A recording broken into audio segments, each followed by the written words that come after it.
बात करने के लिए लॉगिन करें www.astrotak.com। दोस्तों नमस्कार, मैं हूं डॉक्टर श्रीपति त्रिपाठी। आप सभी दर्शक बिंदुओं का एस्ट्रो तक में स्वागत है। आज हम बात कर रहे हैं छठ पर्व के बारे में, उसके महात्म्य के बारे में। क्या है छठ पर्व का महत्व, आइए जानते हैं इस वीडियो के माध्यम से। भारतवर्ष धर्म प्रधान देश है। ऋषि मुनियों ने समाज के लाभ के लिए व्रतों का विधान किया है। ऋतुओं के अनुसार व्रतों के प्रसाद बनाए जाते हैं।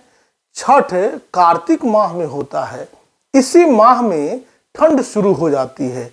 कफ तथा सर्दी का प्रकोप शुरू हो जाता है।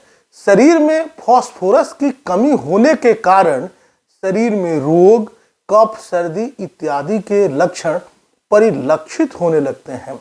फास्फोरस की कमी के कारण कफ की मात्रा बढ़ जाती है। आयुर्वेद में गुड़ एवं मधु को ही एकमात्र उपयुक्त बताया है। हमारे ऋषियों ने फास्फोरस वाले पदार्थों का अधिकाधिक प्रयोग का विधान किया है। फास्फोरस सबसे ज्यादा गुण में पाया जाता है।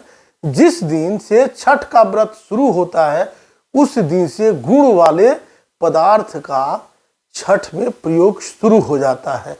खरना में चीनी की जगह गुड़ का ही प्रयोग किया जाता है, क्योंकि चीनी में फास्फोरस होता ही नहीं है। इसके साथ ईख, गागल एवं अन्य जो है प्रसाद के समान प्रयोग में लिए जाते हैं, प्रयोग किए जाते हैं। घ्रियते इति धर्मः, कालिदास ने भी कुमार संभव में लिखा है, शरीर माध्यम खलु धर्म साधनम। संक्षेप में कहा जा सकता है कि शरीर के बिना धर्म नहीं और धर्म के बिना शरीर नहीं। ज्योतिष की नजर में हम देखते हैं तो छठ में सूर्य अपनी नीच राशि में रहते हैं। सूर्य वायु, पित्त एवं कफ तीनों के कारक हैं।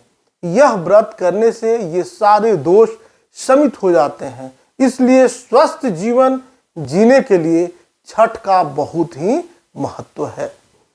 छठ पर्व षष्ठी का अपभ्रंश है। छठ पर्व मूलतः सूर्य की आराधना का पर्व है। देवताओं में सूर्य ऐसे देवता हैं जिन्हें मूर्त रूप में देखा जा सकता है। सूर्य की शक्तियों का मुख्य स्रोत उनकी पत्नी उषा और छाया है। छठ में सूर्य के साथ साथ दोनों शक्तियों की संयुक्त आराधना होती है।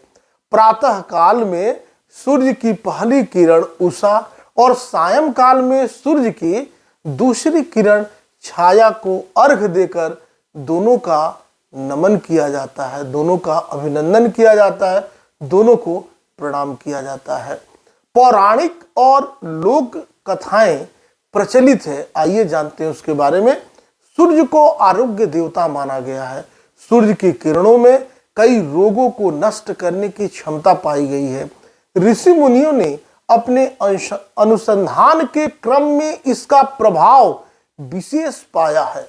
भगवान कृष्ण के पौत्र सांब को कुष्ठ रोग हो गया था। इस रोग से मुक्ति के लिए उन्होंने विशेष सूर्योपासना की।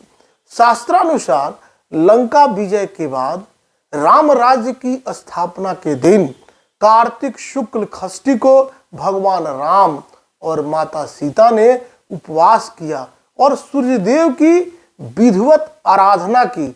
सप्तमी को सूर्योदय के समय पुनः अनुष्ठान कर सूर्यदेव से आशीर्वाद प्राप्त किया था। महाभारत से एक अन्य मान्यता के अनुसार छठ पर्व की शुरुआत महाभारत काल में हुई थी। सबसे पहले सूर्यपुत्र कर्ण ने सूर्यदेव की पूजा शुरू की। कर्ण भगवान सूर्य के परम भक्त थे। वह प्रतिदिन घंटों कमर तक पानी में खड़े होकर सूर्यदेव को अर्घ देते थे। सूर्यदेव की कृपा से ही वे महान योद्धा बने थे। आज भी छठ में अर्घ दान की यही पद्धति प्रचलित है। कुछ कथाओं में पांडवों की पत्नी द्रौपदी द्वारा भी सूर्य की पूजा करने का उल्लेख है। वे अपने परिजनों के उत्तम स्वास्थ्य की कामना और लंबी उम्र के लिए नियमित सूर्य पूजा करती थी। पुराणों से एक कथा के अनुसार राजा प्रियंवद को कोई संतान नहीं थी। प्रियव्रत तब महर्षि कश्यप ने पुत्रेष्टि यज्ञ कराकर उनकी पत्नी मालिनी को यज्ञाहुति के लिए बनाई गई खीर दी। इसके प्रभाव से उन्हें पुत्र प्राप्त हुआ, परंतु वह मृत पैदा हुआ। प्रियव्रत पुत्र को लेकर श्मशान गए और पुत्र वियोग में प्राण त्यागने लगे। उसी वक्त ब्रह्मा जी की मानस कन्या देवसेना प्रकट हुई और कहा गया कि सृष्टि की मूल प्रकृति के छठे अंश से उत्पन्न होने के कारण मैं खष्टी कहलाती हूँ। हे राजन, आप मेरी पूजा करें तथा लोगों को भी पूजा के लिए प्रेरित करें।